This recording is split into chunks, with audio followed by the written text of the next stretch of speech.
Beautiful, beautiful. It's gonna be a good day. You want to cue me when we're? Are we? We so we're good. We found the secret passageway back to the internet. Okay, I think we're about to officially start. Um, and while the rest of everybody's coming in, when they come in, have them fill up our front seats. That's always appreciated. Um, we're in agreement. Beautiful day. Glad it's September. Wish it was a little cooler. Ready for that? Of course, we went out of town this week and just squeezed a little bit more out of summer, and now I'm like, okay, summer's done. So let's bring on the cool weather. Uh, but Ken's like a meteorologist. He tells me if you want to know what the humidity is going to be like next week or whatever, it's because he has to work at it and he knows. Sometimes I'll say, is it how cold is it outside? And he's telling me all temperatures. Or I said, no, like stick your head out the window and see how cold it is. I mean that I need immediate information. But always, of course, glad to have Doc with us. Dr. Martin's always a pleasure. Frances, of course, is inducted into the tribe, and she found her tribe. Always glad to have our friend Linda Curtis, who came all the way down here from Michigan today. And glad to have Gloria with us. And everybody. Glad you're here. Just please remain standing, and we're working on a new one of these, but let's go ahead and run this one, please, and then we'll get started.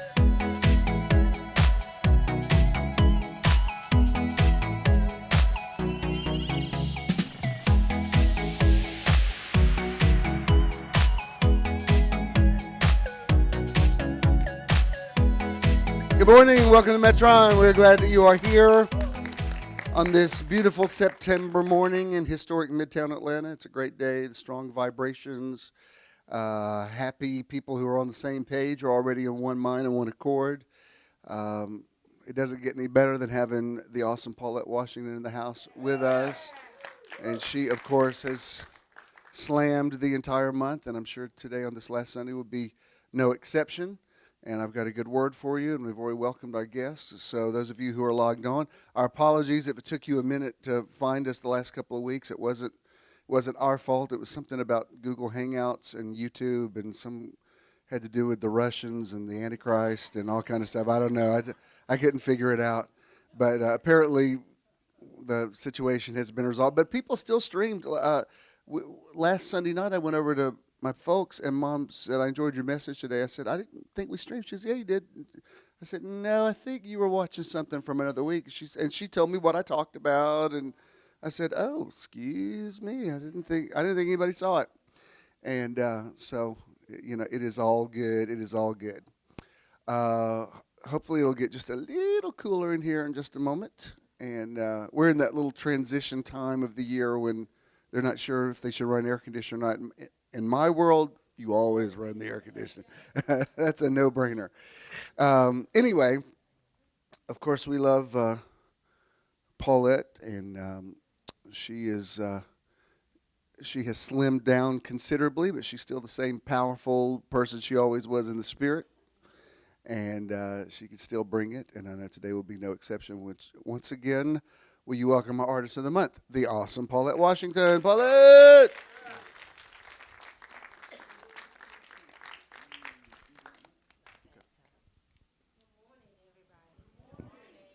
You know what? As you sit down, can we take those effects off of my mic?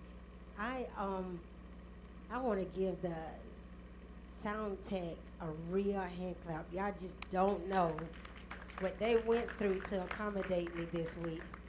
I was working on my music, and every time I was trying to download it, would download either the background or the music, not both. So I finally got it right, but I really put them through, I don't want to say hell, but hell.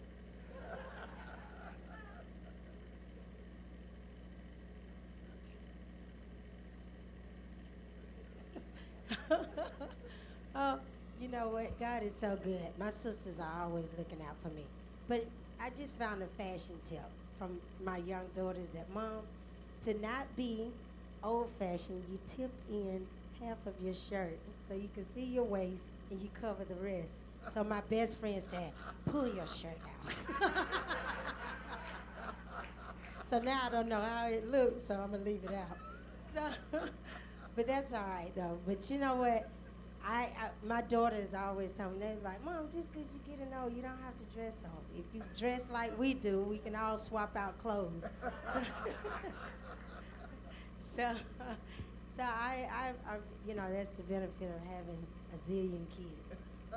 But this song here, Holy of Holies, I recorded it right after, that's good, thank you. Right after my mother deceased. It was the first time I had to consider ever standing on the stage by myself. I had always sang with my family, and when my mother deceased, my sister went off to Florida and a series of states just to sort of find herself. And this song really meant something to me because I had to find myself. My identity had always been in my family. And you know, this weekend was significant in the same way.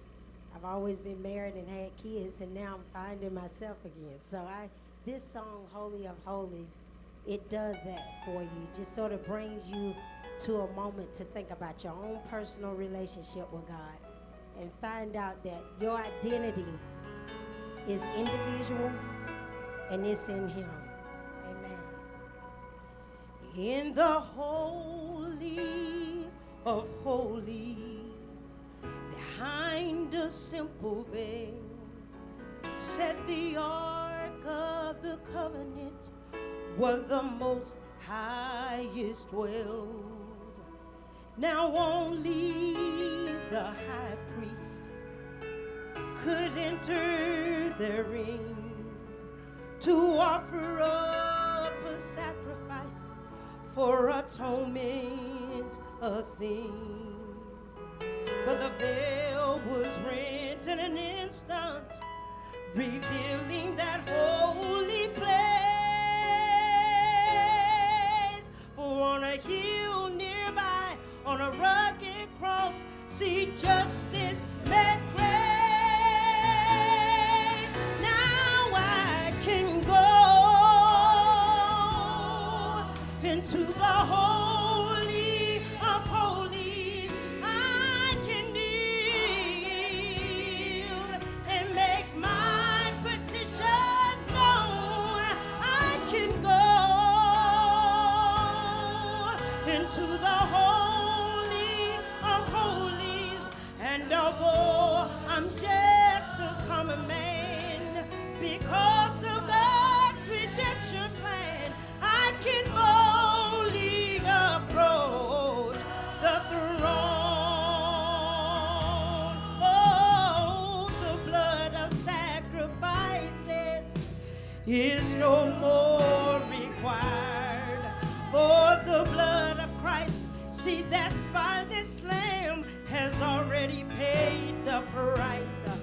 But in the sacrifice of our worship, we open heaven's doors, and it allows us to enter in the presence of the Lord. Now I can go into the Holy of Holies. I and make my petitions known. I can go into the Holy of Holies, and although I'm just a common man, because of God's redemption plan, I can boldly approach the throne. I can boldly approach the throne. Oh, yes, I can. Oh, yes, I can. Now I can go into the Holy of Holies. I can kneel and make my petition known. Oh, I can go into the Holy of Holies, and although I'm just a common man, because of God's redemption plan, I can boldly approach the throne. Oh, yes, I can. I can boldly approach the throne. Hallelujah. Hallelujah. I tell you, and I found that everybody needs to know who this Jesus is. And I know we all have different names in which we refer to our God. I call him Jesus, and I found out that he's a friend, a peacemaker, everything that I need. You know, it's a little bit upbeat. Let's see, can we? I usually don't have this problem at Metron. We clap on the black beat. No problem. Everybody want to know who my Jesus is. Charles, can I have some music, please? Yes, everybody needs to know who my Jesus is. See, our families and friends need to know who my Jesus is. Oh, yes, oh, everybody needs to know who my Jesus is, because he is my master. Yes, he is. Oh, and you ought to know, yes, who Jesus is. I'm going to tell you a little bit about him. See, some call him the bread of life. Somebody need to know him. Oh, yeah, yeah, yeah. Some call him the Prince of Peace. Somebody need to know him. Oh, some call him the strong mighty tower that the righteous run to and are saved. Yes, and you ought to know. Oh, everybody needs to know just who my Jesus is. Oh, everybody needs to know who my Jesus is. Yes, you do. Oh, my friend, yes, yes, he is. And you ought to know, yes, who my Jesus is. I'm going to say it again. Some call him a bread of life. Somebody needs to know him. Oh, yeah, yeah, yeah, yeah. Some call him the Prince of Peace. Do anybody here know him? Oh, yes. See, some call him a strong, mighty tower that the righteous run to and are saved. Yes, and you ought to know, yes, who my Jesus is. Love. Yes, he's love. Yes, he's love. That's who my Jesus is. And he's joy, unspeakable joy, Holy Ghost joy. That's who my Jesus is. And he is peace that passeth all understanding. Yes, he's peace. That's who my Jesus is. And he's a friend like no other, like no other, like no other. first and he's the last. He is the beginning and he's the end. I know he is Alpha and Omega. He is Alpha and Omega. I have tried him. Has anybody here tried him? Wave your hands if you tried him. Wave your hands if you tried him. I found out that he's real. Yes, he's so real. Yes, he's real. That's who my Jesus is. I found out he's the best friend you can never have. Oh, yes, he is. He's a stronger than any brother I know. Yes, he's the King of Kings. Yes, he is. That's who he is. Amen. Amen. Everybody needs to know who he is. You know what? You can have a seat. I tell you what I can tell. I haven't walked for the last 2 weeks because I can sing and then I need y'all to sit down so I can rest. Ever since I had an injury. When I met Usher that day, I was running back and I had an injury. I knew Usher was going to factor in that story. I got hurt. Rebecca is the reason why I got hurt because she was like, Mom, you can push it, you can push it. She said, okay, now we ran to the next day to Centennial Park, and she said, okay, you step up on this wall, squat, step down and squat. And I did 50 of them. Oh, Lord, that's the devil. And then we ran all the way back to my house over by the King Center. And when I got up the next morning, I was like, Rebecca said, she said, well, you always used to tell us, rebuke the devil.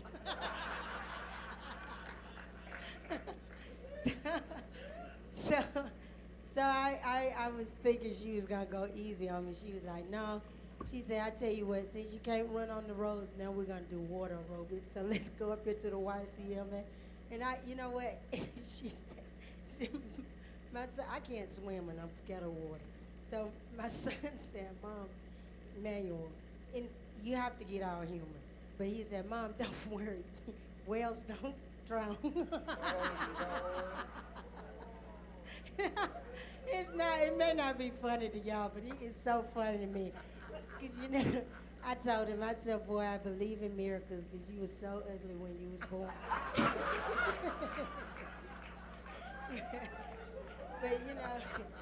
but I love them. That tell, and it's the honest God truth. I only had one child that was born beautiful, and that was Rebecca. The rest of them, I really pray. Yeah. so, and that just brings me to the next song. There's nothing impossible for God.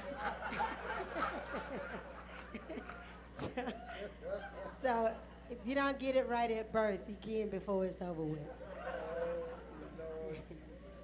Amen. It's acting up.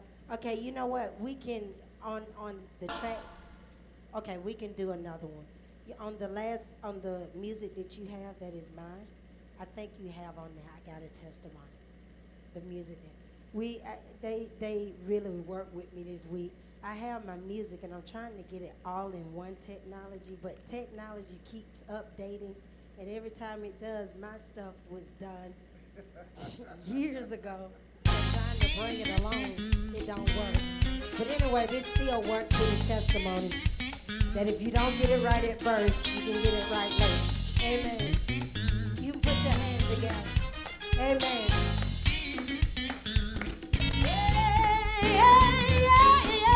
Yes. Oh, when I look back over my life and I think things over, I can truly say that I've been blessed. I have a testimony as I look back over my life.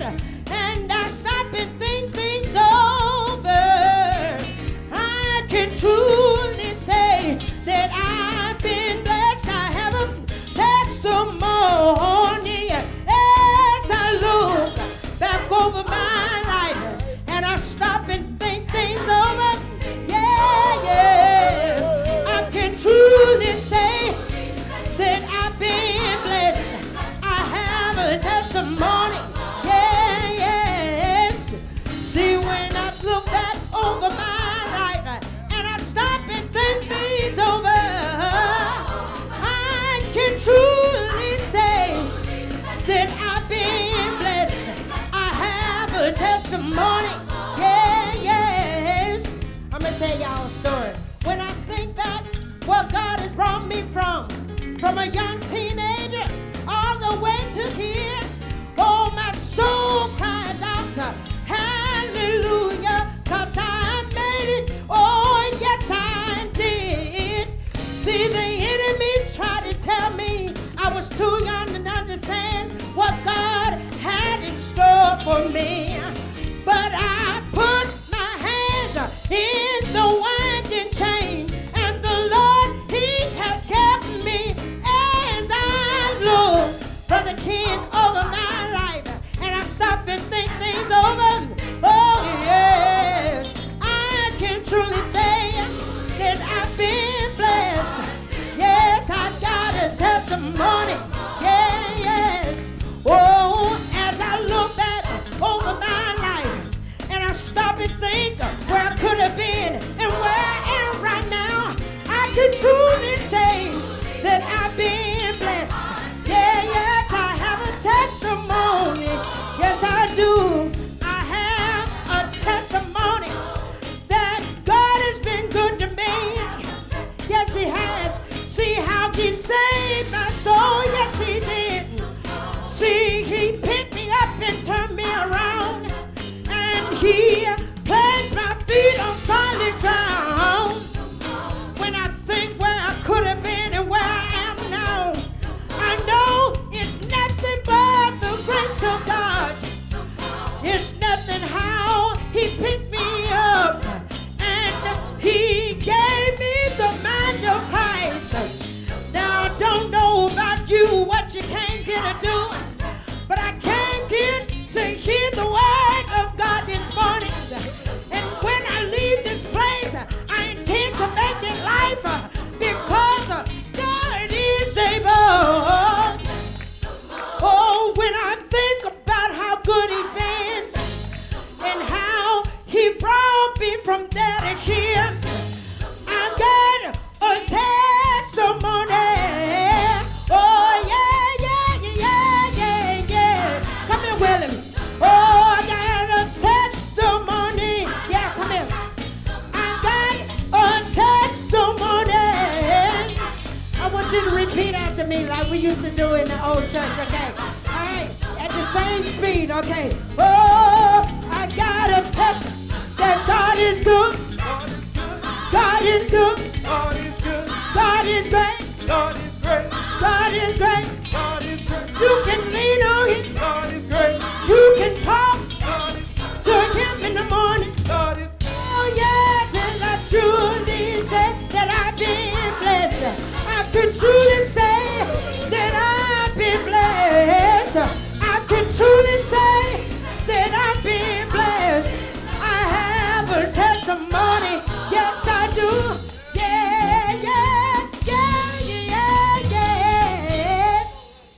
Yay! Paulette Washington. Paulette, that's awesome. Will, you didn't know what you're about to get into there. Oh, Lord. Paulette and her kids. She's not kidding. She gave one of her daughters a permanent when she was like way too young to have a perm. I think DFACS probably should have been notified. That was great. Thank you so much. Get my information over here. Our challenge last week, I want to go through all of the vitamins. I think there's 13 of them. We've already done a week of C and D and E. Yeah, I was not. Several people have asked if I was smoking something. I said no, those were carrots. But I want to go. I want to get through the rest of the vitamins because, for one thing, it's kind of a learning experience. Last week we did vitamin A, and yeah, that was my carrots. That was.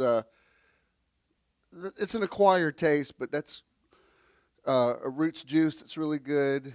Some of you might recognize your plates there of your. I think that was Jerry Lux from Houston, and so it was cool. Did you enjoy that? That's all foods that I like anyway. So that was easy for me. This week I want to. I don't know that I'm going to do them all consecutively, but I don't know why there's a bunch of B's. There's There's a B1, B6, B5, B12. I think we did B12 already, and that was all like protein. That was all proteins. Let's do another vitamin week. This one's B1, and it's also the actual word for it is thiamine, and it's good for a lot of things. But let me tell you, I'll post something about it. But vitamin B1, also called thiamine, is a B complex vitamin. It's found in many foods and is vitally important for keeping a body operating properly. Thiamine is involved in many body functions, including the nervous system, heart, and muscles. And I'll put like pate, and it's actually good. You just spread that on a little bit of toast. That's okay. But yeah, usually I enjoy. I love your face. Anyway, I had the information, but I can't find it now. But I'll post about the foods this week, and we'll do another vitamin week. Don't have announcements yet for next month, but I'll let you know as soon as what the plans are for everything for next month. We don't officially have December 13th locked in, but Avery's already put on a shout out, so that's like it is written. So, and that's Jackie's birthday, and she's always wanted to go to Collinwald. So I think we're caught up in the vortex of her intention. I think that's what this is all about. This isn't about. I mean, we can enjoy it, but I think this is all for Jackie. So, which is fine with me. Sometimes, we all take a turn. Sometimes it's the power of intention is working, and because we're all in agreement, we all like what everybody else's intentions are. Like, oh, well, that's cool. We'll do that. So as soon as I know a little bit more, I'll give you some information.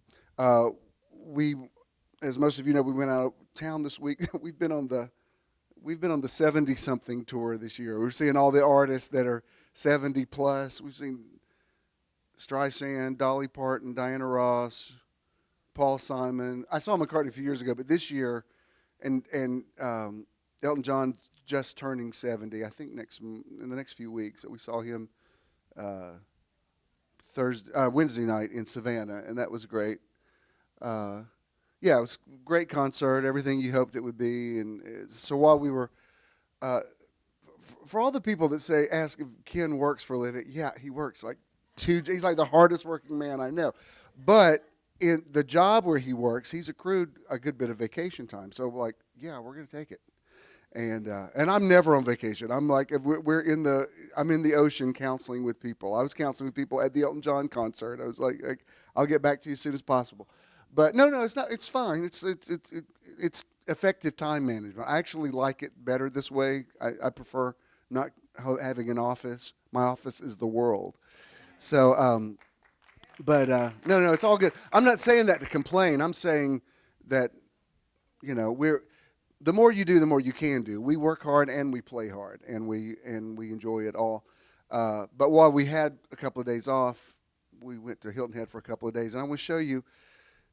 I'd sent a message to Michelle, so I want to show this dolphin video. I'm way ahead of you, so she already had it. She already planned. But this is cool. I know some of you.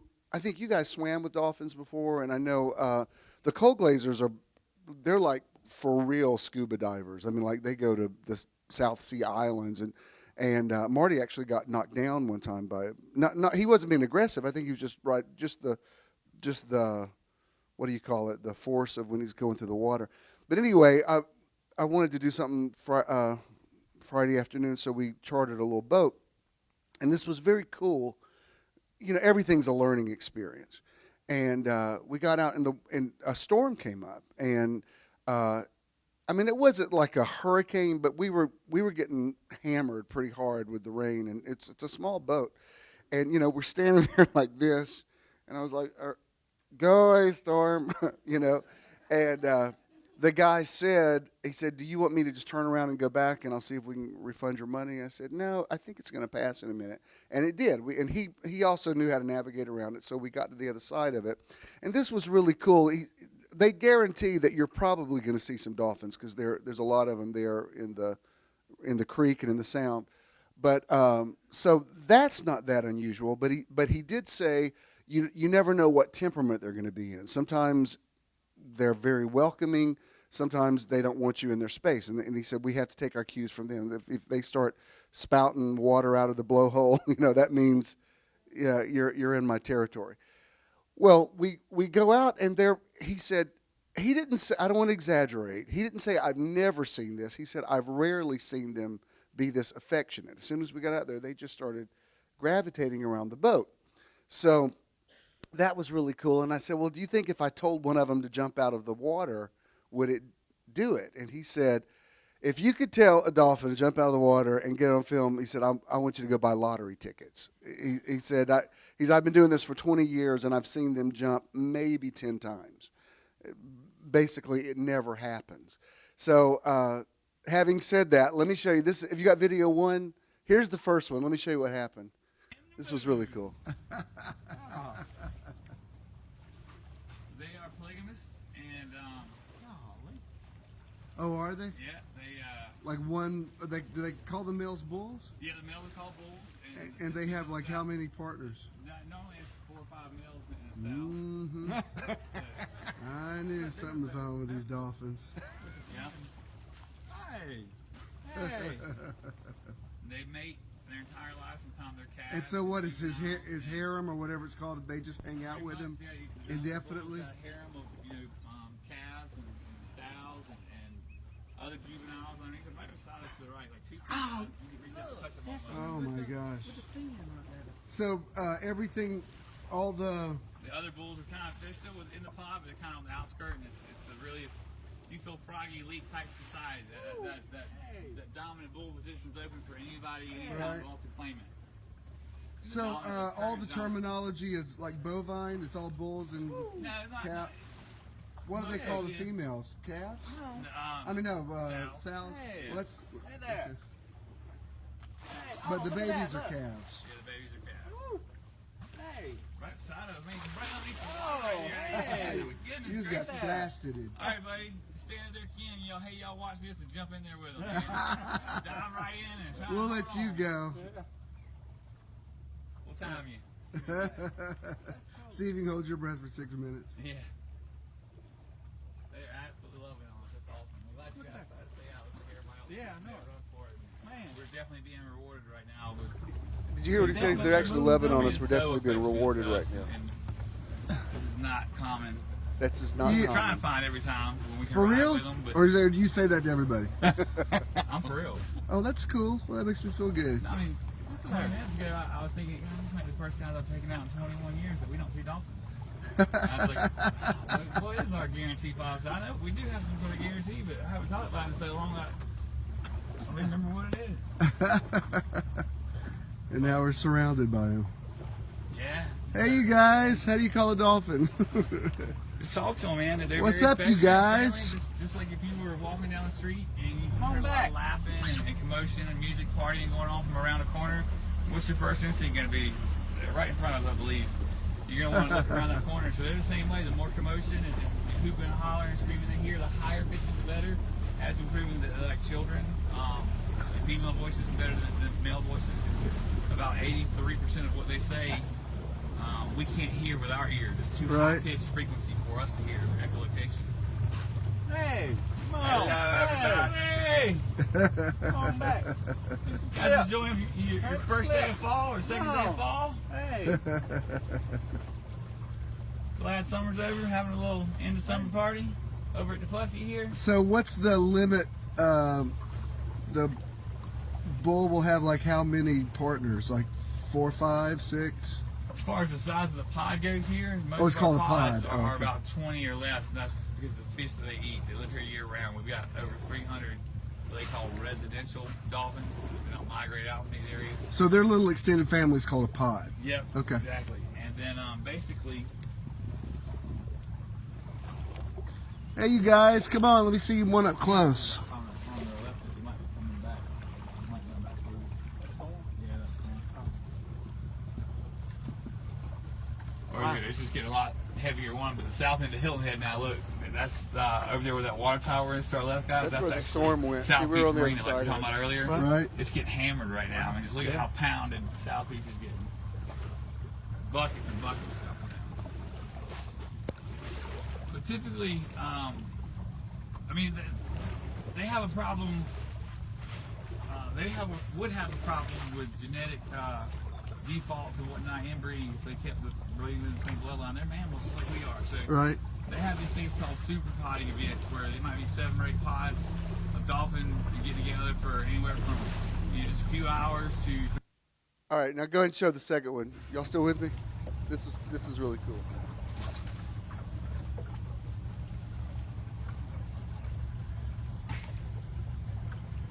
Come on, let me see one of you guys jump out of the water. Show me what you got.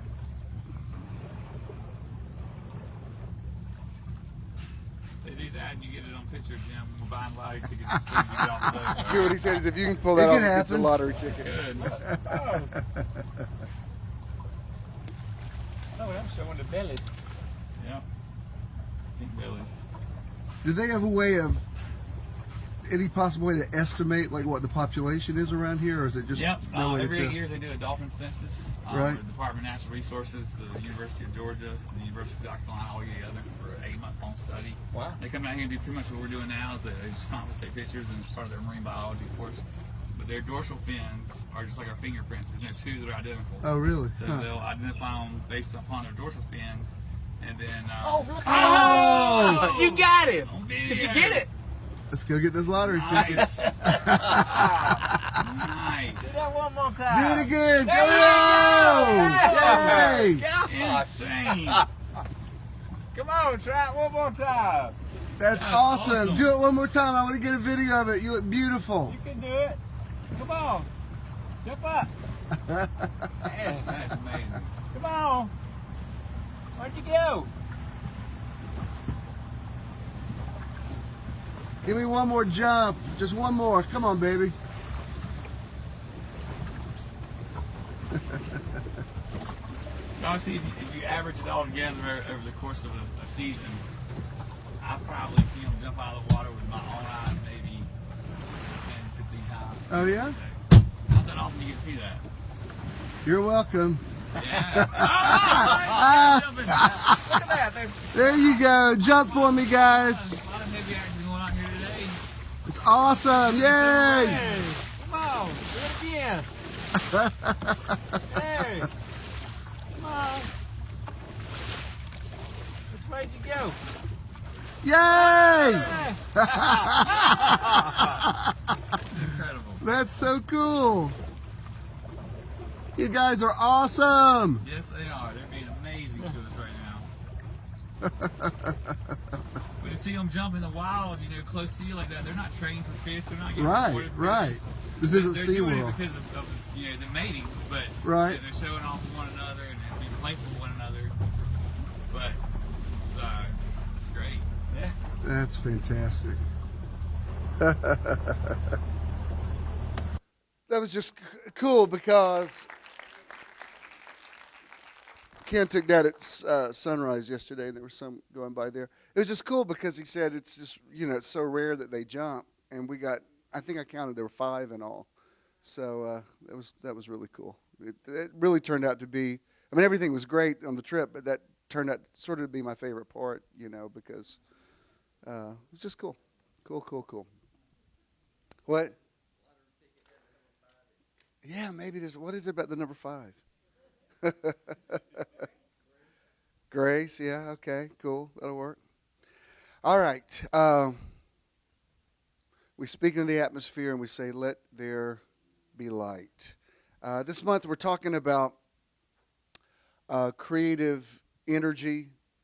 I had said the other day, I said some of the things I'm talking about, I know I'm towing the line between revelation and blasphemy because I'm really challenging some tenets of Christianity. Beth wrote me. Beth has a very similar background. Went to a Assembly of God Bible College like I did, and she said, "I don't hear blasphemy in this at all." She said, "I think what you're teaching is exactly right." And I don't, I'm saying it tongue in cheek when I say it. I mean, I only say those things just to sort of prepare people who maybe haven't heard some of the previous things that I've taught. Because of course I believe in God. Of course I believe that we were created, all those sorts of things.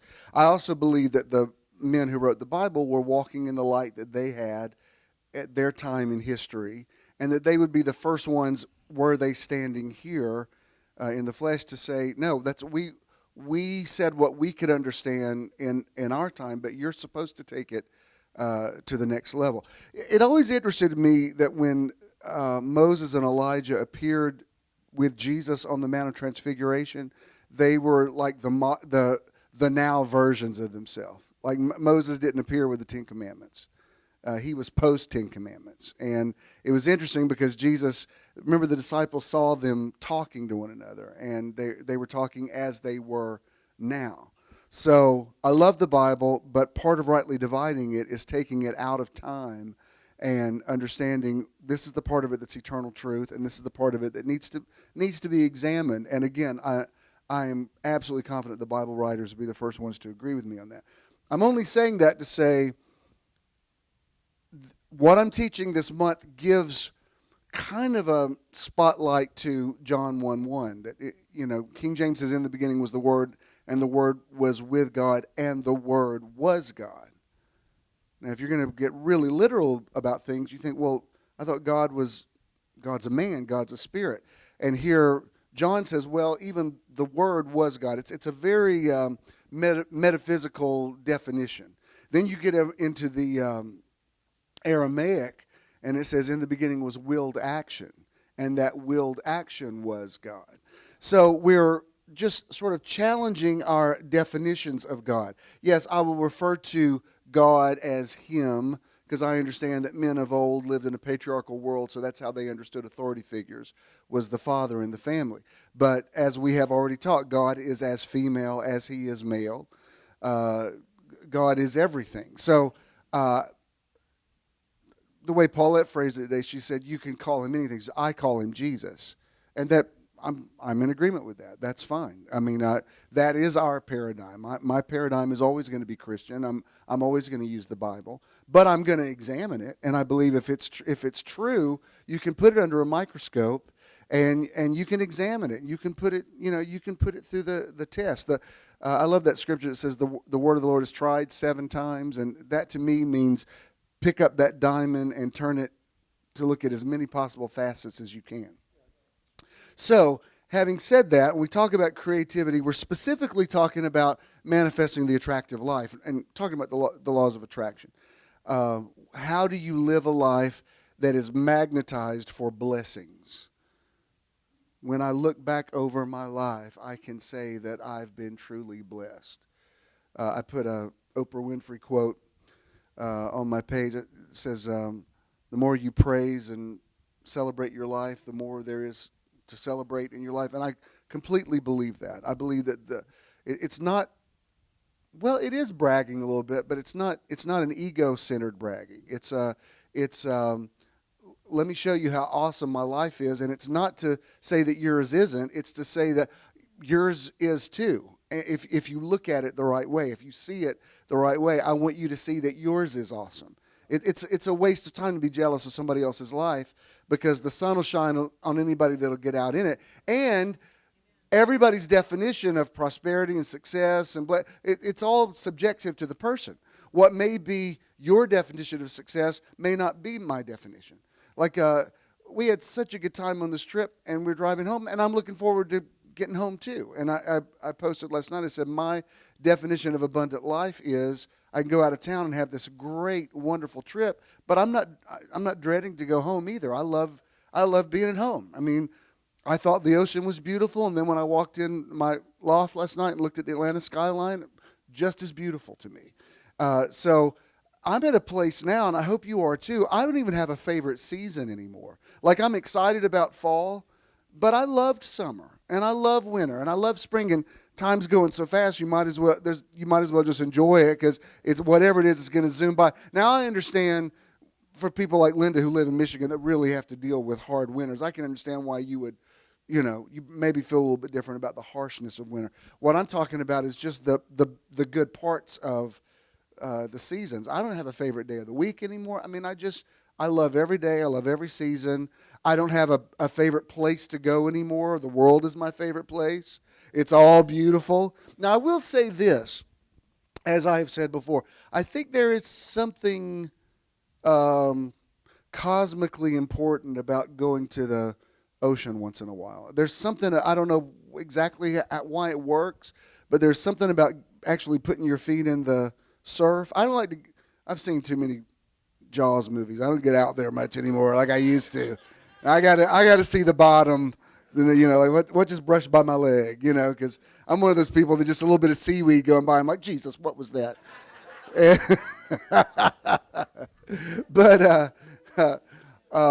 But I think there is something about, I don't know, recalibrating your body clock, being in there. It's something about the rhythm of the tides. It's very healing. I saw a quote. I put a quote on some of our beach pictures.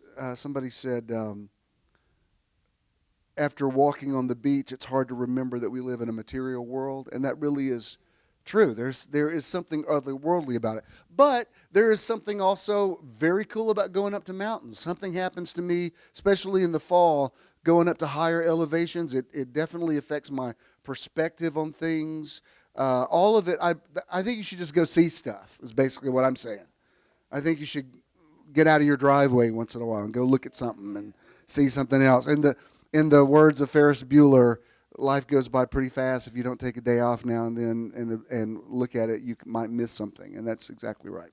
Now, having said that, let me show you this. I've taught on this many, many times, but I want to go back to Matthew 25, and I want to show you in the message this story about, we've always traditionally called it the story of the talents, and the only reason we call it talents is because in Bible times, a talent was a denomination of money. This is actually a story about investment. It's really not talking about talents as we would think of them today, like singing and dancing and stuff like that. I have been out of the church loop long enough now that I can actually go back and read the Gospels, and I can hear these stories objectively. I'm not hearing them filtered through a religious bias. Doc, you know what I'm talking about. And they're just astounding.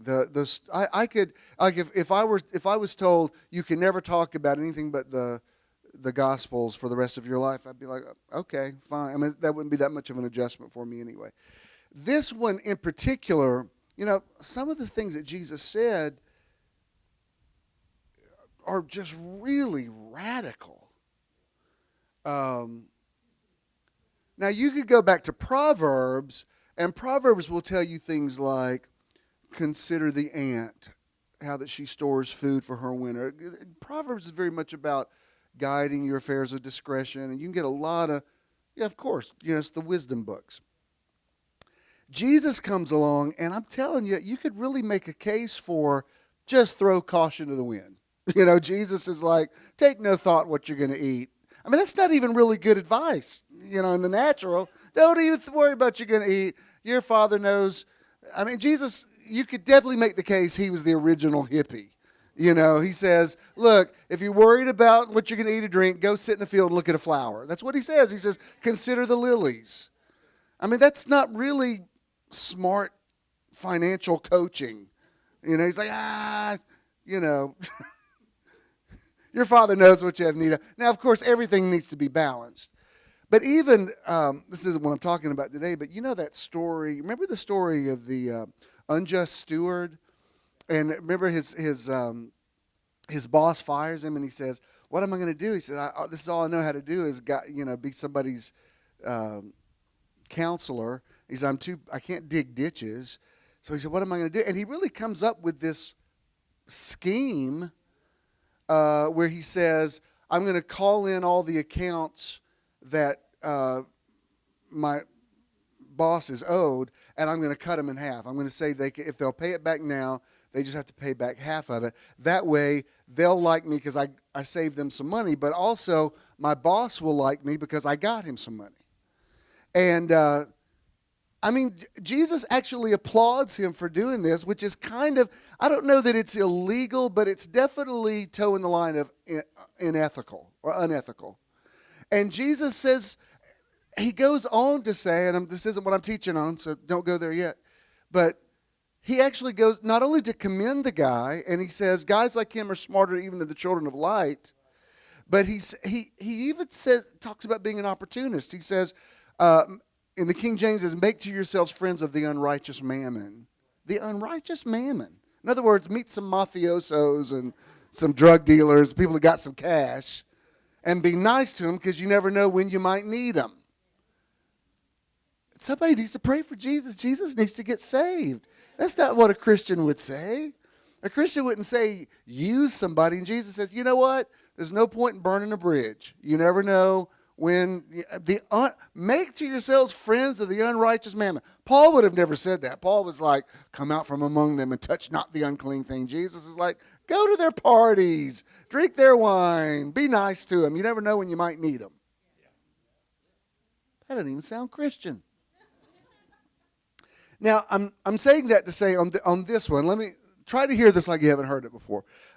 This is one of those things that you think, why did Jesus even say this? Because this has nothing to do with heaven or morality or all the things that modern Christianity obsesses over. If you go back and look at the things Jesus actually talked about, he was very practical, very much about just living life in the real world. Even after the resurrection, he comes out and he talks about the kingdom of God for 40 days. He doesn't talk about heaven. He didn't come out of the grave and say, now that I've died, you can confess me as Lord and have eternal life. It's like he doesn't even, that's not even kind of on his radar screen. It's interesting when you go back and actually read the Gospels without bias. You should meet Jesus. What did you sing tonight? Everybody know who this. Everybody should know who the real one is, not the one you learned about in Sunday school necessarily. Because the one I grew up with wasn't all that enjoyable. But now the one that is revealed to me by the Spirit is like, wow, very, very cool. Even if I weren't a Christian, I would still think, that Jesus is really cool. All right, so this is Matthew 25, 14 through 30. He's talking about the kingdom, and he says, it's also like a man going off on an extended trip. He called his servants together and delegated responsibilities. To one he gave $5,000, to another $2,000, to a third $1,000, depending on their abilities. Then he left. Right off, the first servant went to work and doubled his master's investment. The second did the same, but the man with the single $1,000 dug a hole and carefully buried his master's money. Now, before we go to the next screen, if I were not familiar with this story, and if I just read up to this point, and if you asked me, how do you think this story would play out, I would assume, well, everybody just did what was right for them, and it's not like this third guy, he didn't spend the money, he didn't squander the money, he kept it. You could even make the argument that he protected it.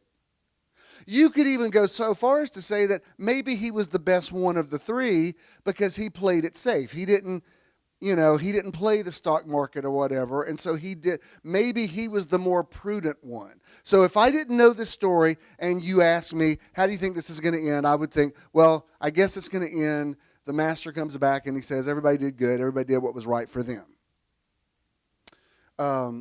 I remember, I've told you this before, but years ago, I wasn't even thinking about this word. I was actually doing a crossword puzzle. I was sitting at my desk doing a crossword puzzle, and just clear as a bell, I heard the voice in me say, what does the word prodigal mean? And I never even thought about it. I mean, I heard the story Prodigal Son my whole life, so I answered the voice, and I said, I guess it means a guy that runs away and comes back home. No, that's not what it means at all. Prodigal is from the word prodigious, or like a child prodigy. It means someone that's a player, someone that's larger than life, someone who colors outside the lines, someone who doesn't do the right thing. And that sounds like the guy that we call the prodigal son, right?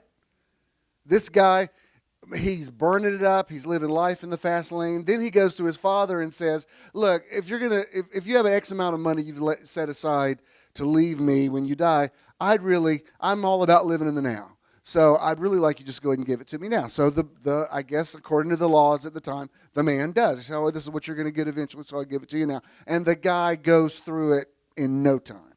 And you hear about some of these rappers that make millions and millions of dollars and then are bankrupt in a year. And I remember hearing MC Hammer years ago, because he was making like $50 million a year at one time. And they said, how did you go through money so quick? And he said, look, when you're traveling with an entourage of 100 people, and you're buying them hotel rooms, and you're covering all their costs. And you know how those guys have these big posses, and they got a guy that carries the umbrella and a guy that, does all this kind of stuff. Yeah, I could see how. I know what it's like just picking up the tab at lunch. If you're paying for everybody's hotel room, you could easily go through several. You could just knock it out in no time. So that's what this guy did. He's got, who knows? I don't know that he was going out and picking up women, and I know I got kids in here, so I got to be careful how I say it. So I won't say hookers, but I'm not saying he was like snorting coke and all that, all the stuff that you would think modern day guys would go through. But he did something that he just squandered it, and ends up in a pigsty. Remember, and you remember how he says, "This is ridiculous. I can't live like this." He said, "I'm going to go back to my father and ask, if he'll just let me be a hired servant on his estate." And you know the story. He comes back and the father says, "Yeah, well, we're going to put you in some remedial counseling because you don't show responsibility." No, what did he do? Puts a ring. You don't put a ring on a hand of a guy that just squandered his entire inheritance. He's going to go out and hawk it and party some more. Puts a ring on his hand. Puts a robe on his back. That's like giving a drink to an alcoholic. So it's like he was rewarded for being prodigal. I know I'm talking about one story to get to this story, but I got to set the background so you got some context. You might not have met Jesus before. Because once you meet the real Jesus, you're like, I don't know, Jesus, you scare me a little bit. Jesus is like on the edge. Remember in the prodigal son, the older brother's like, are you kidding me? Remember he comes back from work, he's diligent. We're Christians, we believe in diligence. He's out working the field, he comes back, there's music going on. He said, what's going on? They said, oh, your little brother's back, we're giving him a party. He's like, what? You're giving him a party? You're rewarding his bad behavior? I got to tell you, as much as I like living a colorful life, I might have been feeling the older brother. If the older brother had told me his story, I'd be like, I would be colossally ticked off if I were you. And the man says, I've been here every day working. Nobody's killed the fatted calf for me. And, the dad's in there, raise the roof. They're having a big party, fatted calf dead. I'm not telling you to go out and empty your bank account and go to Las Vegas, but I could nearly make the case for it with the Gospels because there's very little in the Gospels that tells you to behave yourself. So, having said that, let's look at how the story plays out. After a long absence, the master of those 3 servants came back and settled up with them. The one given $5,000 showed him how he had doubled his investment. His master commended him. Good work. You did your job well. From now on, be my partner. The servant with the $2,000 showed how he had doubled his master's investments. His master commended him. Good work. You did your job well. From now on, be my partner. The servant given $1,000 said, Master, I know you have high standards and hate careless ways. Doesn't that sound religious to you? Have you ever had somebody say something to you that the words were right, but something in the vibration of it just bothered you? There's nothing in that statement that's wrong specifically. But there's something about, basically what he was saying, basically he was revealing that he didn't understand how this master thought at all. Because apparently the master, if I'm going to fill in the blanks here, he must have gotten to his place in life by knowing how to take some calculated risks. And now this guy comes along and he's not cut from that cloth. Oh, I know you're he says, you hate careless ways, that you demand the best and make no allowances for error. Doesn't that sound, that sounds like where I went to Bible college. Isn't there just something like, I know you're, what about that is irritating me? Let me tell you this, and I'm seeing this so clearly, and this is one reason I'm not saying I will never physically serve communion again, but let me tell you why I don't make a practice of it anymore. Because I don't think people understand what it means to eat his flesh and drink his blood. If you think it's crackers and juice, you have missed the point. Eating someone's flesh means you understand them. You understand what makes them tick. You're like them. You understand? That's what he was talking about. He wasn't talking about crackers and juice. He was saying, unless you get me, you have no part of me. And we talked about it last Sunday. Why did the centurion get these rave reviews from Jesus? Because he got Jesus. He said, it's not necessary that you come to my house. I don't necessarily believe that you are who say you are, but I believe that your words obey you. And I'm a military man, and just speak a word. And Jesus says, wow, wow, wow. That's the greatest faith I found in Israel. Because even his own disciples, a lot of times, didn't fully get him. Remember? Like even when he would talk about I'm going to go to Jerusalem, I'll be crucified, they still had no idea he was literally meaning that was going to happen. Remember, it was after the resurrection. They're like, oh, he told us this is going to happen. Can you imagine the frustration? Let me tell you this. Let me get on a personal level. If you have some people in your life who get you, you are blessed. And I will go so far as to say, as much as I believe in agreement, I don't think you can really have agreement with people unless they kind of get you on some level. Do you know what I mean? Do you know the best part of my ministry right now? The best part is the people who are part of my ministry now fully get me. Like they completely understand what makes me tick. Clearly, there were thousands who didn't. And the reason I don't miss that is it's when you are wanting to live an authentic life and there are people who are in agreement with who they think you are, they're not really in agreement with you. Do you know what I mean? They're in agreement with an illusion of you. They're in agreement with their picture of you. And then when that picture is no longer there, they don't know what to do because they've never even known the real you.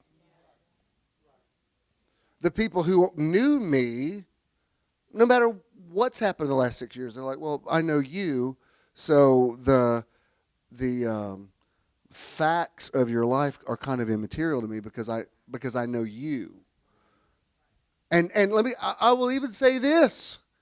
Knowing somebody doesn't necessarily mean just hanging out with them all the time.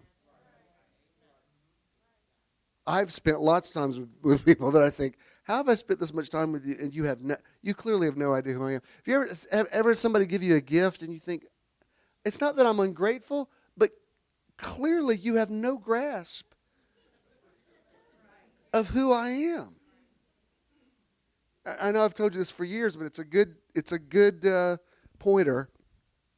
When somebody buys you something and says, I got you this because you don't have anything like this, well, there may be a reason why they don't have anything like that, because they don't like that. It's probably smart to buy them something that's kind of like the other stuff they have, because that's the kind of stuff.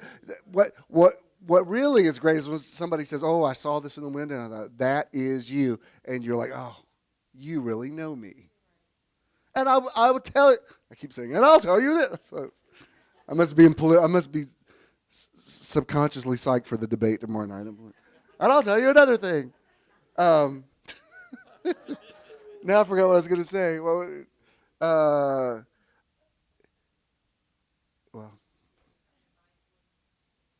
What? Yeah, I'm sure I was along those lines.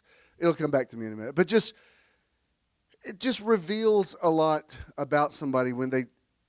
Oh, I know what I was going to say. Have you ever had someone? And this does not happen to me in my current world, so this applies to nobody I know at this point. Have you ever had somebody buy you something that you could tell was a control issue? It's like it was their way of saying, I think you should dress this way, or I think you should do this kind of thing, or whatever. It really wasn't a gift. It was a message. You know, if it's not, if you think, oh, that guy's dressing too flashy or she's dressing too provocatively. Look, if that's the way they want to dress, that's you don't even have to have an opinion about it. If they're not asking you to wear it, if it makes them happy, if somebody wants to dress up, let them dress up. If they want to dress funky, let them dress funky. There's one of the greatest things about aging, and aging's got some downsides. I ain't gonna lie to you. There's some things about it that ain't all that great.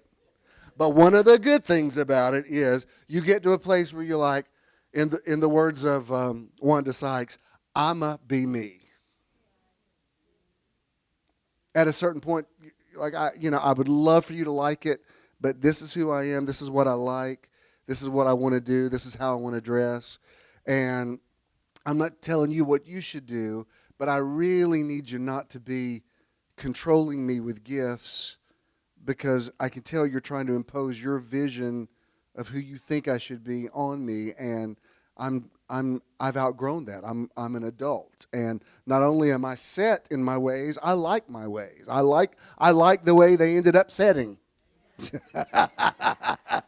That's why even I only saw it a couple times, but there's some reality show where these two guys, it's a girl and a gay guy, that they go out and they it's like they take somebody over and they what not to wear.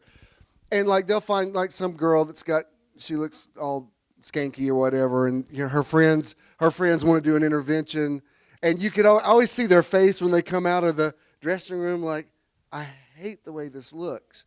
I hate this isn't me. And I've often thought, there's something that would really bug me if my friends did an intervention and said, we're going to redress you. I'd be like, I think I need new friends. Who do you think you are? And you see some of these, I've never seen them do it for a man, but you see some of these women, they'll come out of the dressing room, they're like, well, I hate this. I mean, I know everybody else may, but I hate this. And the couple of times I've watched it, I thought, that's not changing who that person is. They dressed a certain way for this show, but and maybe you could give somebody some pointers to play to their strengths or whatever. That's fine. But I guess I'm saying all that to say you are who you are. Okay? Now, let me finish this. I got so much to say on this. He says, I was afraid I might disappoint you. Ew. Hate this guy. So I found a good hiding place and secured your money. Here it is, safe and sound, down to the last cent. Now, even though I don't like the tone of that, I still am surprised that Jesus responded the way that he did. This surprises me. This is actually one of the most out there parables that Jesus ever gave. It doesn't seem that radical because we're so used to it. But this is a really, I mean, if your kids had a friend that gave them advice like this, you might say, I don't want you hanging out with that guy anymore.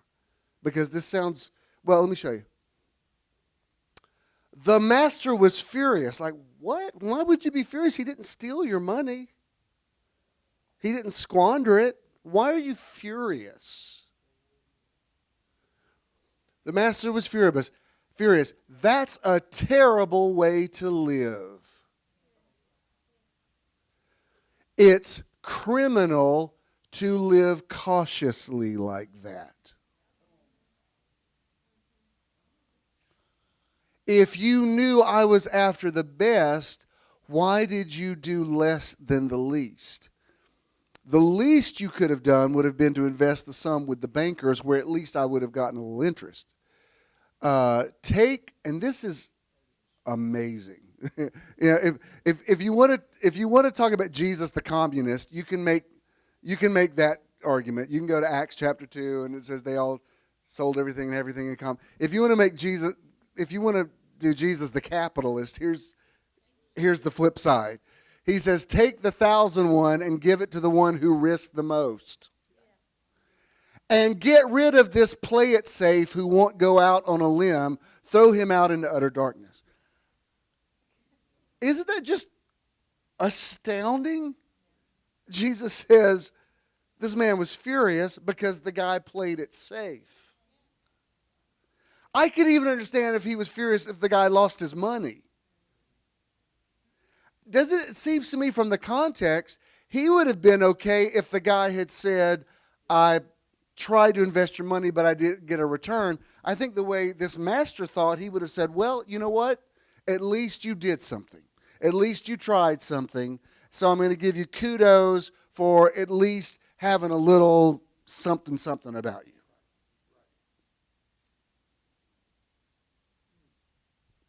Do you know why one of the best things about giving, and if you want to call it tithing or whatever, or even just spending money on yourself or doing something good for yourself or whatever, you know why it's important to do that once in a while, especially if you're fighting a lack mentality, is sometimes you just have to say, you know what, it's just money. It's just money. Now, we've probably all been on the side where we're like, no, when you don't have it, you can't just say it's just money. I understand that. I understand Paul said, I've been poor and I've been rich. I've been full and I've been hungry. He said, I've learned I can do all things through Christ. I get that piece. Believe me, I get it. But I also know what it's like to obsess over a thing, like waiting for that check to come or waiting for that thing. And it's like all the energy goes to that thing. And sometimes it's just better to give it away so that you can get, really it's planting a seed.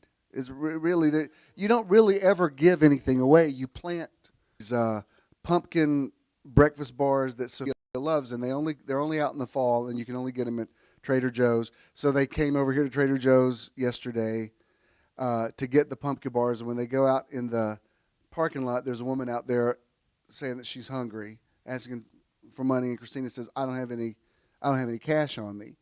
And Sophia said, well, I've got these pumpkin bars. Can I give them to you? And she gave her the pumpkin bars, and the woman loved them. And I was like, yes, my granddaughter's going to do so well in life. Because if she already understands that principle now, because there's plenty of pumpkin, she can always get pumpkin bars.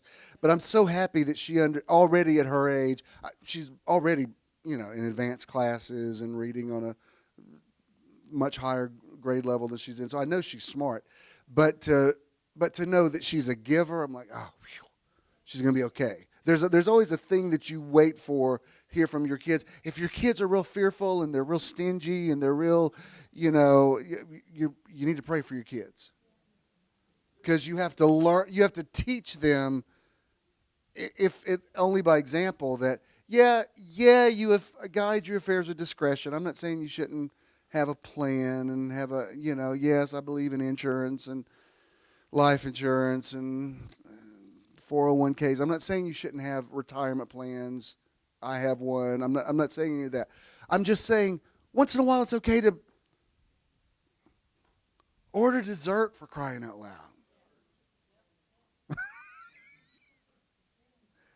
Do you know what I mean? Have you ever done that thing where you're like looking at the menu, you're like, oh, I'd like to get that, but it's $6 more than this other thing, and you end up ordering the cheaper thing. You're like, good God, it's $6. Get the bigger thing. But I've been there before where you just you're in that mode of, well, I probably need to watch it right now. And again, I'm not. If you heard Bishop say today, we're going to spend all my money, la la la, and then you call me by Tuesday, Bishop, you got some money? No, don't even. I will not answer, because that's not what I'm saying. What I'm saying is, the bigger picture, this is not just about money. Sometimes you have to take risk in relationships. You have to take risk in decisions you make. Not everything is always pretty and nice. And just because it's not perfect doesn't mean it's not the right thing for you. See, this is one of my biggest issues with, I'm finding it so hard to flow with traditional Christians. Because all these people that are obsessed with finding the will of God, finding the will of God, finding the will of God, I just think you're wasting time. You need to do your homework, find what's the right thing for you, make a decision, and it becomes the will of God because God gave you the ability to make decisions. I just think you're wasting time saying, I just wish the Lord would tell me. I wish the Lord would tell me. Well, the Lord's probably been looking at you your whole life saying, I wish you'd just get a clue, make a plan, decree a thing, and it'll be established unto you. If you'll just decide it, I'll bless it. I'll put the energy on it. you're using waiting on the Lord as an excuse to just not do anything. And then if you do something and it doesn't work out exactly right, you think, well, I missed God. No, you didn't. It's just life. Everything in life isn't always neat and pretty and wonderful. The promised land had been promised for 400 years and still was a mess when they got there. Remember? They still had, it wasn't like somebody met them at the entrance of the promised land saying, your time in the wilderness is up. Come on in. Your room is ready for you. No, it wasn't. They had to fight for every square inch of it. So even if it is the will of God, it's still not exactly perfect. I mean, if you pray for a mate and you meet somebody, you're still probably going to have some arguments and stuff. It doesn't mean everything in life's going to be perfect. What kind of crazy movie have you been watching that you think that's the way life is? That's not the way life is. Life is, it's like when people say to us, do y'all ever take a bad picture? Yeah, we just don't post it on social media. Well, I think you doctored that picture a little bit. Duh, you think? That's why that's the way I want life to be. I'm always going to present my life in the best possible picture. Believe me, if I had fallen off the boat, I wouldn't have been showing you the video of it, unless it was really funny. Or if I said, I want to show you this video of I asked some dolphins to jump, but none jumped. Here's the video. Hope you enjoy it. It's about 45 minutes long. No, the reason you want, like I remember one time, it was just such a great answer. Barbara Walters was interviewing Martha Stewart. And she said, Martha, why do you think people hate you so much? And she said, well, I didn't realize people hated me so much. She said, well, yeah, but you're just, you're so perfect. You do everything perfect in the kitchen. And she said, well, Barbara, I don't think people are paying money to watch me show them how to make a mess in the kitchen. That's kind of the point. People assume I know how to make the thing. And she said, and sometimes we do have to edit something out, but yeah, I'm not trying to make everybody think I'm perfect. I'm trying to do my job. And I thought, yeah, that makes sense to me. Like, nobody wants to say, oh, that wacky Martha Stewart and her, the messes she makes in her kitchen. That's not, there's no showing that.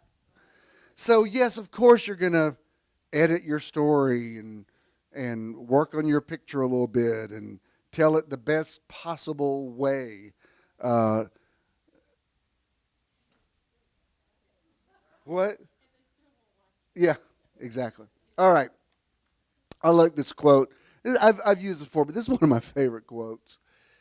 It says, never surrender your hopes and dreams to the fateful limitations others have placed on their own lives. The vision of your true destiny does not reside within the blinkered outlook of the naysayers and the doomed prophets.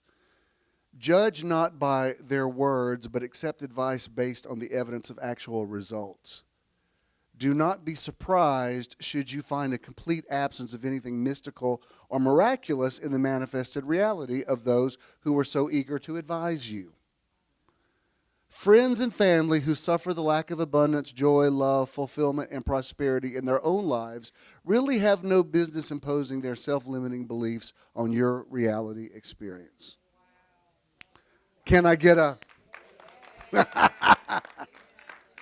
have you ever noticed that people want to impose their judgments on you? And sometimes you think, what? I wasn't even going to energize this, but it turned out to be a positive, and it turned out to be a learning experience. But we go to the concert Wednesday night, and of course we're taking lots of pictures. We love to take pictures. And when people go, why do y'all post so many pictures? It just makes us post even more. If you don't like it, please unfriend. I'm at my friend limit. I've got several people on deck waiting for your spot. So if you don't like that we post so many pictures, unfriend me now, and I'll go ahead and fill that spot immediately. But I love my life, and Ken and I both waited a long time to live our authentic lives and be ourselves. So yes, there is a part of us that's a little bit like teenagers that we want to photograph everything, and we just do. We make no apologies for it, and we show no sign of being any more discreet about it. If anything, it seems that, now that I got an iPhone 7, I'm photographing everything. Everything. I'm telling you, there's a Kroger in Hilton Head that is so beautiful, like the way their flowers and produce. I swear I wanted to take pictures of it. I thought, I can't take pictures of a grocery store. But I walked in, I thought, this is just, whoever designed this, it's just beautiful. And I'm happy that I live in a life where I can walk in a grocery store and think, this produce section, I want to take a picture of these vegetables. They're so pretty. I love that I love me that I see stuff like that. Because the more you see the beauty, you're like, yes, there's ugliness in the world. Yes, I watch the news. Yes, the shootings are heartbreaking. Yes, it's horrible, and I do what I can to make that better. But that's not all that the world is. May I say, yes, I don't know what to. I've watched the one shooting that happened over.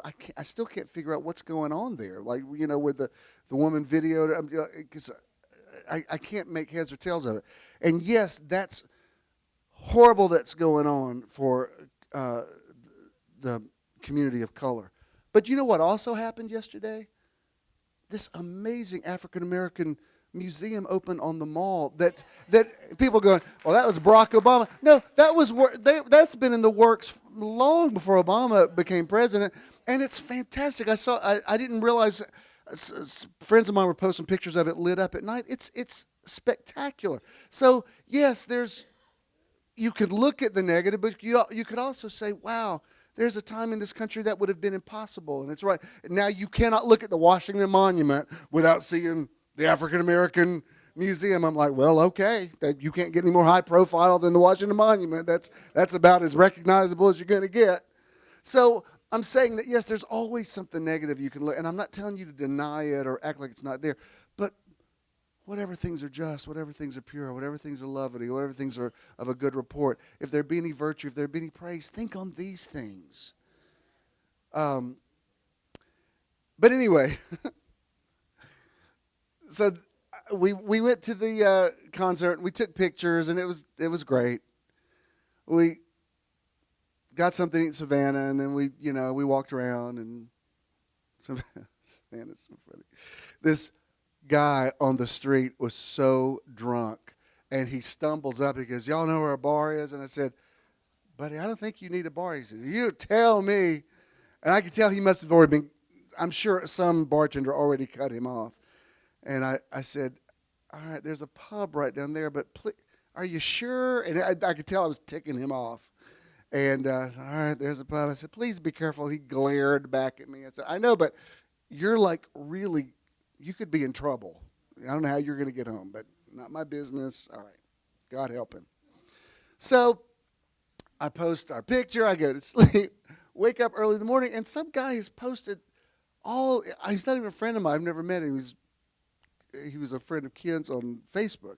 Posted all this stuff about, we're sick of seeing your trips everywhere and what you spend on travel. You could end homelessness in Atlanta, and you don't have a heart for the homeless, and it was just one after another. I'm like, what? And what was really funny is one of the pictures he picked out was a picture of a vegetable plate I took at Eats last week where they cost $7. And it's not only a cheap plate, but I actually take homeless people. Just the other night I stood in line for a guy because they won't let him go in there because he's panhandled so much. When I ordered his food, they said, are you getting food for that guy, one of the homeless guys? I said, yes, but it's fine. I'm going to pay for it. I'm going to give it to him. And then a couple of nights later, I saw that same guy, and he said, I said, I just bought you. So I've been taking people to eat since the late 70s. And I thought, this is great. So I said, do you know, I told the guy's name. I said, you know this guy? He said, yeah, he's a guy that used to work with. He lives on a yacht in Ibiza. Belize. I said, what? He lives on a yacht in a tropical paradise, and he's on me about a $7 vegetable plate? I actually live in the city, actually know homeless people, and feed them on a regular basis, and have my entire life. And the yacht guy is I was like, oh no, he didn't. And so I just had to post a little something. And you know me, I like to vent, and then I take it off and go back positive. But the outpouring of response was so great, I thought, I can't take this down. This is awesome. I felt like my Facebook people have my back. Like I wanted to Like I wanted to get all my Facebook peeps together and go, you know, be a gang or something. You know what I mean? So I just felt so energized. You know, like they were saying stuff I wouldn't say, and I was like, yeah, that's good. Boy, boy, crazy boy, get loose, boy. I'm sorry. Little West Side Story there. Breeze it, buzz it, easy does it. Turn off the juice, boy. Okay, sorry. I can always break into show tunes at any moment. I like this quote. Manifesting your desires requires an understanding of the universe's abundance and inherently giving nature. If you ask from a position of fear and desperation, you are sending out your fear and desperation. And the universe, giving, reflecting, and non-judgmental as it is, will send those right back at you. You know what I loved about when I posted the video about the dolphins? I know it's not a big deal, dolphins jumping out of the water, but I noticed people said, you know, you send out love, you get it back. And it was interesting. The guy actually, that's the terminology he used. He said they're being so affectionate with us today. And I thought, you know, this is karma. This is sowing and reaping. I know it's just a simple thing, but I just chartered this boat, and I would like to, you know, the dolphins are here. And especially because I said if I asked him to jump out of the water, and he said, it just never happens. And I thought, oh. I think it's about to happen right now. Not just once, not just twice. 3, 4, 5. But it just, I just, I loved it. And I loved it because it's not about dolphins. It's a bigger picture. It's how you go through life. Look, people, God doesn't love anybody more than he loves anybody else. There's nobody that's lucky. There's no such thing. Everybody's been through crap in their lives. Everybody's got sad stories. There's no point in you feeling envious of somebody else because you don't know all they've been through. And if somebody has some happiness, then let them be happy. It's not about you anyway. If anything, if you have to have an opinion about it at all, then just say, well, okay, if that person can be happy, I guess I can be happy too. It's not about you. There's enough goodness to go around. The universe is abundant. Sometimes when I read about the planets, everything, it nearly overwhelms my brain because the universe is so big and it's expanding. But once in a while, it's good to look at it again and realize there's so much potential. There's so much possibility everywhere. It's just a waste of my time to resent somebody else's blessing or prosperity because there's enough for me. And if I wanted more, I can have more. And I know everything has something attached to it. So, do I want a big house? I don't know. I mean, I live in a really small loft, and you know what I like about it? It's like no maintenance. Now, if you like a big yard, if you like yard work, then have a big yard. I've already had a big yard. I've had a big yard for years, and I mowed it myself, and then I became prosperous enough to pay somebody else to do it. Now I kind of like. Now, if you love your garden. If that's something that you love, then that's great. You know what I mean? It's not either or. We're going out with some people on their boat next Saturday, and I love that they have a boat.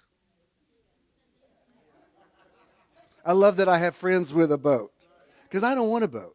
I just really don't. My parents had a boat for a while, and we went out on it, and it was cool. I'm glad they had it. But it's like we had to put the thing in the water, and at the end, the battery was dead, and we had to find a place to charge the battery. And at the end of the day, you're tired and sunburned and whatever, and now you got to put it back on the thing. And I said, you know what? This isn't, unless there's a valet that can come bring you the boat already gassed up. And I'm just saying for me. Now, if you're the type of person that you're kind of hands-on, enjoy it and invite me. I will bring stuff. And for people that love it, they love it. So great. Then love it and invite me. I just hate paraphernalia. I mean, if it ain't easy peasy, I'm out. I probably hurt my dad's feelings that day because I could tell he was really into it. And I said, I think this is great. that you love it. But this is a lot of work, especially at the end of the day when I'm ready to just go take a shower and sit down. And now we're still working. We're working hard. Not me. But everybody should do what's right for them. And that's why you can't judge somebody else. I've posted about this. If you really want to tick me off, let me tell you how you can do it. I hate when we get back from New York and somebody go, you couldn't pay me to go to New York City this time of year, and I want to go. Okay, first of all, good news, nobody's offering to pay you. Nobody invited you. Nobody asked your opinion. If it's something we like to do, yes, there's a million people. Yes, you have to stand in line. We don't care. We love it. So you don't even have to have an opinion about it. All you need to say is, glad you had a good time. Because I don't look at you. If you go to NASCAR, I don't say, you couldn't pay me to stand there and watch. Because clearly there's lots of people that like it. So I don't need to have an opinion about it. I'm sure I'm too full of social media, but everybody's got a flipping opinion about everything. You don't have to have an opinion about everything. If it's something somebody else likes, fine. If it has no bearing on you. Another thing is, people say, where do you live? I live right in the city. You couldn't pay me to live in Atlanta. Nobody's trying to pay you to live in Atlanta. Nobody asked you. Nobody invited you. Good news, there's no paycheck coming. It's not like I was about to say, how much could I pay you to come live? I didn't ask you. I'm answering your question. You asked where I live. I live in the city. You couldn't. Nobody's trying to pay you. You couldn't pay me to sit in that traffic. Good news. No paycheck coming. Yes, there is traffic everywhere. That's called living in the city. Is it obnoxious? Sometimes. What's your point? I'm not telling you to live there. I'm not even suggesting you should live there. I'm saying I live there because I like it. Where do you live? Well, I live in a subdivision. You can't pay me to live in suburbia. Nobody asked me. Have I made my point? Okay. Another quote's really good here. Every problem we face, I love this, is only a problem because of the way our mind or ego perceives it. It is, in fact, not a problem at all, but rather a lesson we are providing to ourselves in order to evolve. That's what I've been talking about this whole series, about the tree of the knowledge of good and evil versus the tree of life. I mean, honestly, of course, somebody has a terrible car wreck or an accident. I'm not saying everything happens for a reason. I'm not saying there aren't some heartbreaking things that happen in life. But in general, the things that happen in a day, you decide if it's going to be a blessing or a curse. I mean, I lost my keys a few days ago. I still have not found them yet. And I just decided, well, because the day before I lost them, I had talked about wrestling with the angel and say, I'm not going to let you go till you bless me. All right, well, there's some blessing in here somewhere. And a couple of things have happened, but even at that, it's not the end of the world. You know what I mean? It's like I misplaced the keys to my nice car. Okay, I guess I already have another key fob, and I guess if I need to go to the Lincoln place, I'll get another one. Not the end of the world. Get a grip. So it wasn't even one of those things that I needed a blessing. It's like, all right, here's a blessing. Next time I'll be more aware of having my keys with me. I got better about my debit card because I was just putting them in my pocket, and I had misplaced them a couple of times. Fortunately, Ernie, I still have the thing you gave me. He said, well, here's the thing. And you know what? It's like, all right, that works for me. I don't like a wallet. I don't want to sit on a wallet. But that's good. That'll work. And so when I'm in my day, I'm like, do I have my card? I've got everything there. Because I hate that feeling when you go to pay for something, you're like, oh, my God, where's my card? Where was I last? So I have learned now. So there's the blessing. Was it last year we flew? So we were flying somewhere, we're leaving. I said, have you got your ID, your license? Yeah. I said, because they will not let you fly if you don't have your picture ID. He said, I got it. Guess who didn't have his? I got mine now. Already been through that one. There it is right there. So there's the blessing in it. I'm like, you won't hear me losing my keys again because I hate that feeling. So, I was counseling with somebody on the phone, and I wasn't paying attention, but it's fine. But even at that, it's just stuff that happens. Do you know what I mean? I got, one of the downsides of the charismatic movement, I got to a place where everybody that was part of that flow was in warfare mode so much that everything was a crisis. Every time you talked to me, it was a crisis. Hey, I got to where I hated to ask somebody, how you doing? Oh, let me tell you what happened since the last time we talked. Oh, really? Are you going to list it again? Because I've already heard this list several times, and now you've added 3. Do you not understand? It's the magnetic force of the list of things you keep saying that keeps adding things to it. And because you're telling me this again, you just added 3 more things. Ugh. All right. This is a good quote.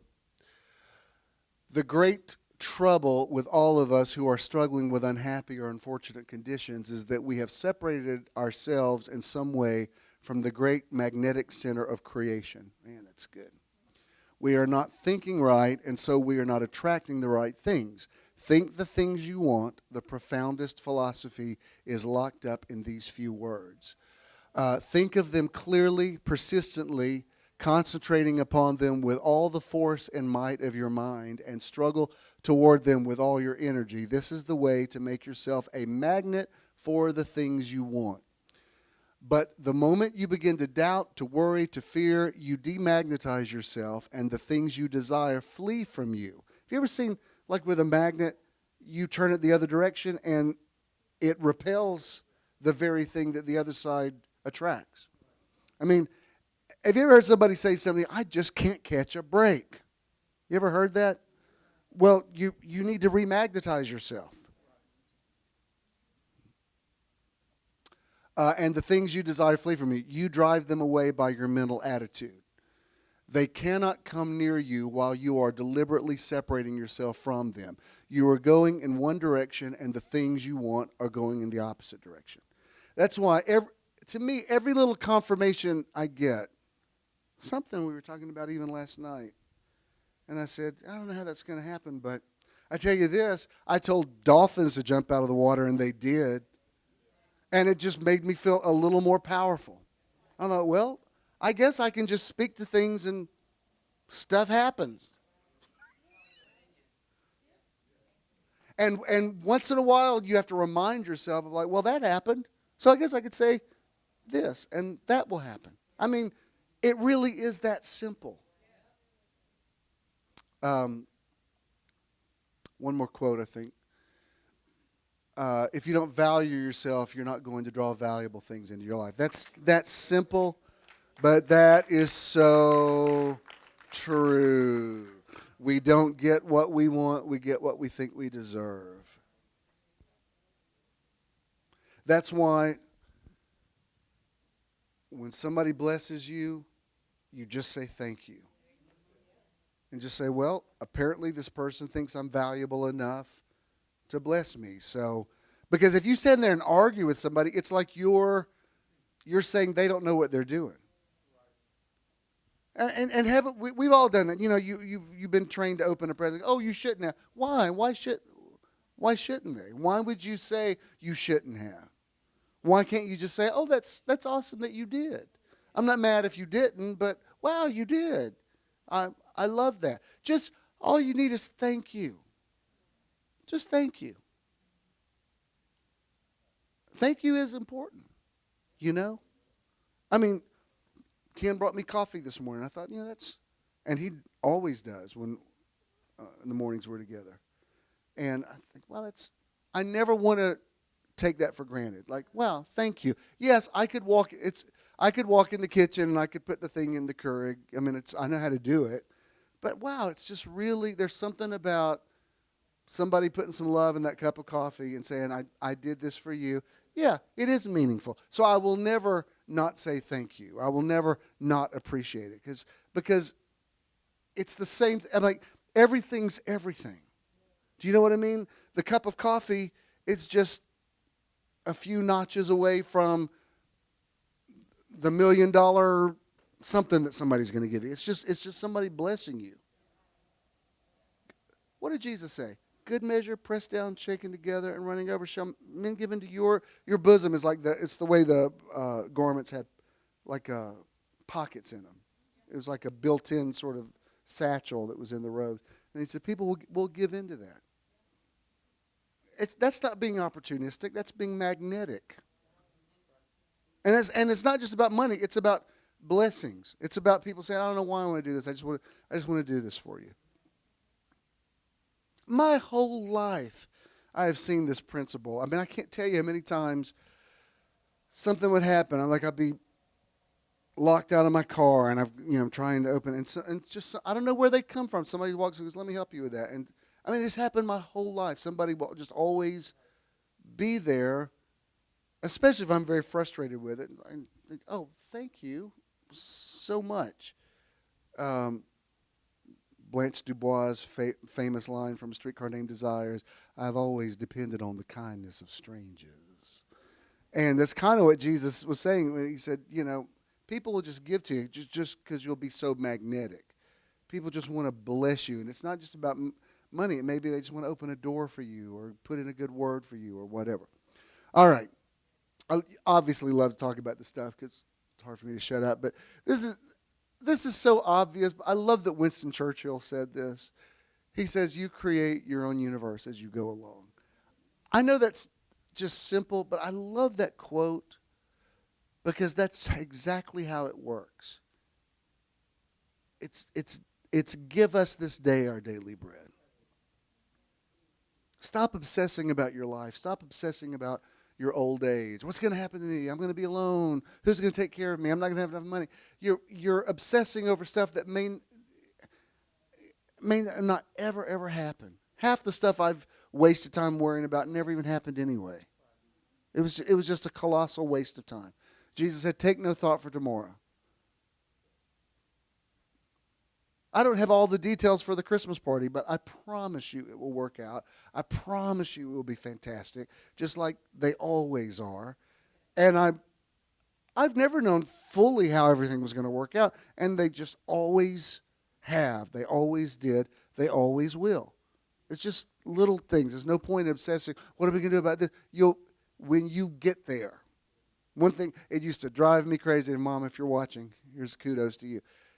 I always wanted Mom to commit, like, can we do so-and-so? And she would always say, we'll cross that bridge when we get there. And, I hated it. But she was right. She knew if let's deal with one thing at a time. And when we get to it, I wanted absolutes. No, I need to know. I need a commitment. And Lord, I reaped the whirlwind with my youngest, with Jonah. Sweet Jesus.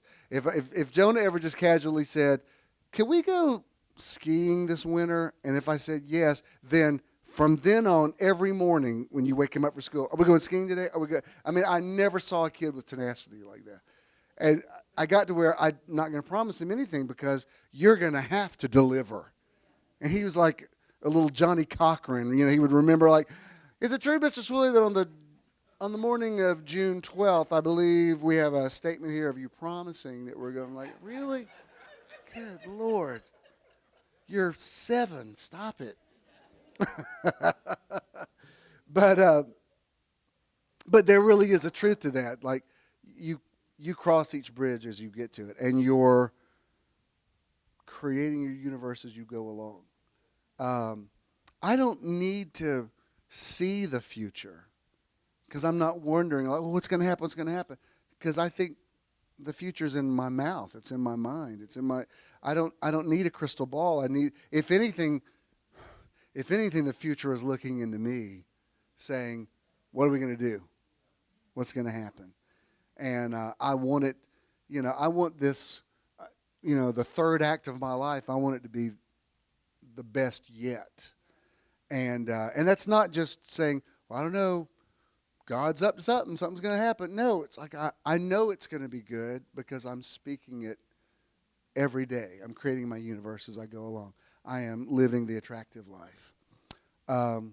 So that is the end of our series for this month. Did you get anything out of this? Let's all stand. Some of these things you know, but some of these things I know, and I need to say them to myself again. You have to, the scripture says we have the more earnest need to hear the things we have learned, lest we let them slip. Let's run this, and then I will speak a blessing over you. Please. Contributing to Metron is quick and easy. Simply text the amount you would like to give to 404-620-5044. And now you can give anytime by texting this number. You will then receive a one-time registration form that links your phone number and opens your account at SimpleGive. Complete the form and you will then receive a successful registration and donation page. For additional information on your account, visit bishandthenow.com and click the Support tab. Then, My Online Donation. When you contribute to Metron, you're also supporting the charity or organization of the month. Thank you for your investment in Metron. If you're making a check, make the JESM, and the awesome Danny will be back there to receive. The awesome Pastor Danny always. Once you're pastor, you always are. That never gets taken away. But he'll be back there, and if you have cash, I want you to pay it forward. Go buy a $7 vegetable plate at Eats, and send a picture of it to the guy on the yacht. Now I just speak a blessing. I don't think I've ever said this before, but I magnetize you right now for good things. I just whatever vibration needs to move in the right direction, you are magnetized. Good stuff sticks to you. Good stuff is attracted to you. Good words come to you. Good people come into your life. Yes, money's coming, but it's more. You can have money and still not be prosperous. I believe prosperity is coming to you in a beautiful way that people are giving to you. Good measure, pressed down, shaken together, and running over. You lack or want for nothing. You create your universe as you go along. Let us make people in our image and let them have dominion. You're going to have an excellent day today, great night's sleep, very healthy week. Good things are happening in your physical body. You're attracting health. You're attracting youthfulness. You're attracting vigor. You're attracting strength. It's coming from the outside, but it's also coming from the inside. And you wake up tomorrow saying, this is the day the Lord has enabled me to make. I will rejoice and be glad and attract good things to my life because I live the attractive life. And everybody said,